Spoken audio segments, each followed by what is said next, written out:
3, 2, 1. Right, so check it out. This car originally came to us back in the olden days when we first started, and lovely 3.2. The owner bought it, just wanted to smoke around it and use it as a bit of a daily. Turned out though it was leakier than a morning after Taco Bell, so we ended up having to strip out a lot of the bodywork, strip out the engine, and we did a bunch of work on the engine, and right down to nuts and bolts, bare bones really.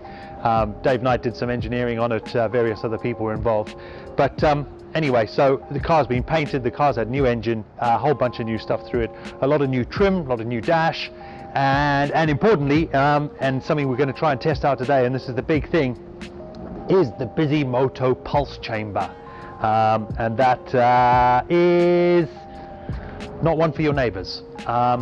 It's pretty out there. We'll give it a bit more testing in a minute, but so far not for the faint of heart.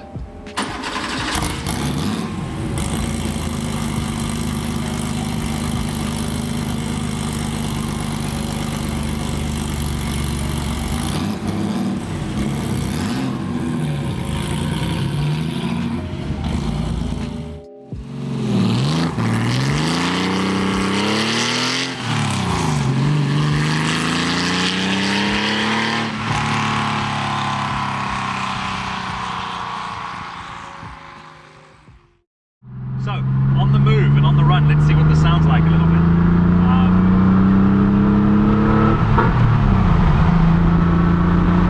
It's an impressive sounding exhaust pipe. If you want to keep it nice and sedate and slow, it sounds a bit more refined. But when you want to give it some, and a little snap down and change.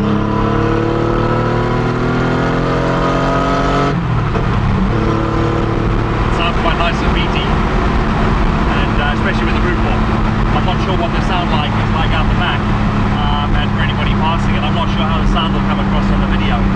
But from inside here, if you want to give it a little bit of snap, crackle and pop, it's easy to do.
So, we've been out on the road and tested it.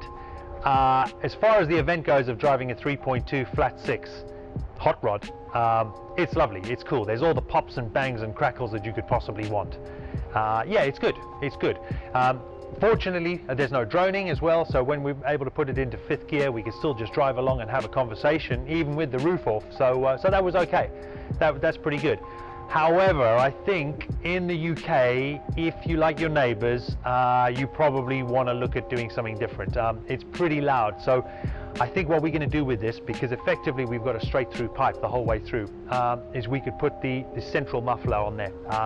So the central silencer box, the second silencer box is missing, and I think if we put that on, it'll probably change it up a lot. What we do know though, is that it's really an event to drive, and it sounds like an event when you're out on the open road, so that's really cool. The car is a lot lighter. We've binned off a whole bunch of weight, and I suppose from a cost point of view, it's probably competitively priced against anything else you could get, one of the Dansk aftermarket type pipes. So that's cool. I don't know if we felt any horsepower gains yet. It's difficult to know based against what we've done before, but what I do know is that it sounds pretty good. It does sound good, and I'm looking forward to trying it out with that central pipe and see what happens with that. Anyway, if this is some of the content that you've liked, then please feel free to engage. Leave a comment in the bottom. We'd like to know if you have any questions as well around that. And once again, any of that YouTube stuff, man, if you want to hit like and subscribe, we'd appreciate it. Thanks.